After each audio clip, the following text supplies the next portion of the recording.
Today I'm showing you 5 sound selection tips to get your loops placement ready in 2024. Let's jump right in. So the first tip that I have is just to listen to music that's in the genre that you're trying to make. So for example, if you're trying to make like some Brent Faiyaz or like some like R&B type stuff, just listen to that genre. So this is a loop that I made after listening to some SZA. I wanted that atmospheric spacey kind of vibe, and this is what I went for.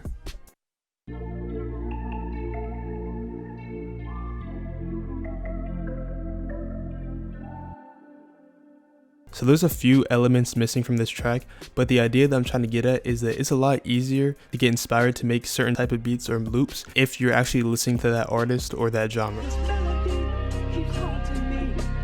So my next tip is just to find packs like one-shot kits, loop kits, drum kits. There's all types of free packs on YouTube, on Reddit, all over the place that you can just find. Even like major people like Producer Grind give out a ton of free kits. So there's really no excuse for not having the kits that you need. And it's as simple as just searching up, I don't know, regalia type kit or free drum kit or something like that. So as you see here, I just searched up free one-shot kit, nothing too specific, and you see there's plenty of one-shot kits that you can get. As you see before, Team Producer Grind, they have some, Rio has some, and as you scroll down, you could find some pretty cool ones like 600 plus free one-shots, Omnisphere contacts. You don't necessarily have to buy these like super expensive plugins to get the sounds that you want. And you can also look up Motor Loop Kit by Kidnxtdoor did that. Just dropped a free loop kit 3 days ago with 16 loops, completely free. You already know the vibes, so go ahead and download that. Link in the description.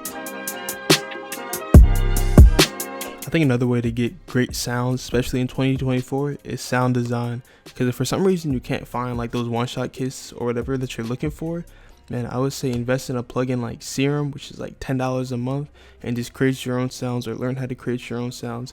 Because like in the long run, if you have some crazy ideas, that'll definitely give you like a super competitive advantage. Hopefully this is coming through clearly right now, but I'm just showing y'all a Serum kit that I made, I don't know, like a year or two ago, that's completely sounds that I made from scratch. And so pretty much here it's just like a bunch of synth and stuff, and we'll just pull up one randomly. And as you see here, like all this stuff can easily be edited. You can mess with these sounds. I mean, there's so many different like things that you can do when you're creating your own sounds that are kind of limited when you're just finding one shots. And on top of that, Serum really isn't the only option. I mean, there's other plugins like, I believe Citrus has a sound design thing. It's a little bit harder, but it is there. In Omnisphere, if you have that, it's pretty nice for sound design and getting cool accents and random sounds. So there's plenty of options, and I'm sure you could definitely find some online by just looking for like sound design plugins. But that's definitely a big gem going into 2024. The fourth tip that I have for you is make sure all your sounds make sense, whether that's alone or together. So for example, some one-shots that you might download might not be in the key of C or whatever key you want it to be in. So you got to make sure those one-shots are in key. And also this might have a little bit of music theory involved. Not too much though, because you know a lot of DAWs like FL Studio and like Ableton have some sort of way of keeping you in a certain key. So that's pretty nice. And also like make sure that not all your sounds are in the same frequency range, so they're not all in that mid-range. It makes it a lot less muddy and you can hear a lot more, and there's a lot more range. So here's a bad example that I just cooked up real quick. Here's what it sounds like.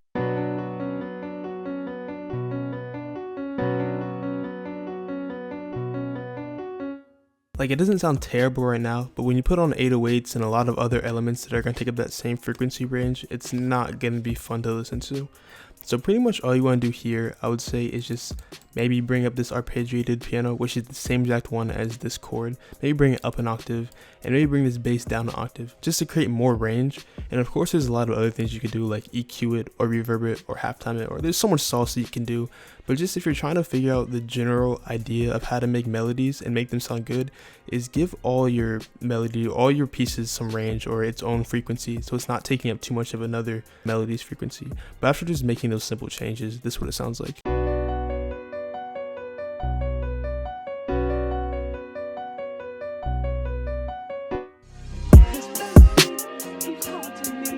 And my fifth tip is be intentional with what you're adding to your melody. This isn't necessarily saying you have to have an idea of what each component is going to do like instantly, but like when you're adding it in, have an idea of how it's going to play into the melody. You don't just want useless elements that you're not going to hear, or they're going to clash for no reason, or they're going to be out of key or make no sense. So when you're making melodies, kind of have an intention of why you're adding that, or how it's going to be added, or where it will be added, so it makes sense with the melody that you're already making, because you want some fire. So for this, we'll just continue with the melody that we were making for tip number 4. And when I was listening to it, it just gave me some Little Baby vibes. So I figured, why not throw on some sort of string? And this is what I mean by like being intentional. What's the vibe that you're going for? But when I hear this, I hear Little Baby, so maybe some strings would sound cool. So I'm gonna go ahead and add those, and I'll get back to you when I do.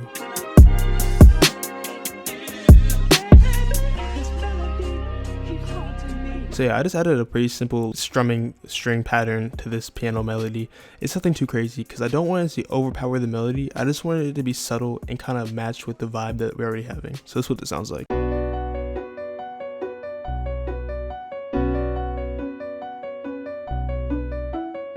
So as you can hear, it just adds that suspenseful vibe, and from there you can kind of get an idea of how you want the drums to sound, or how you want someone else to lay out the drums, or if it's ready to be sent out or mixed. And that's only from a 4-instrument pattern, nothing crazy. These are really simple chords, really simple arps, and you already have an idea of how you want to build a melody. Pretty much all for this one. I'm glad y'all tuned in. I appreciate 500 before 2024, man. It is crazy. We are gonna have a K at least by the end of the year if y'all keep showing love, man. If you did like this video, man, drop a like, drop a comment, let me know what videos I should do next. Let me know if you want to see more videos like this that are more like guides. I've never done this before, but if you like these videos, I'll definitely drop more of them. And if you did not like this video, man, definitely let me know why. Let me know if those sound selection tips helped, even if you didn't like this video. And of course, subscribe with post notifications on so you know exactly when I post my next video. But y'all have a great day.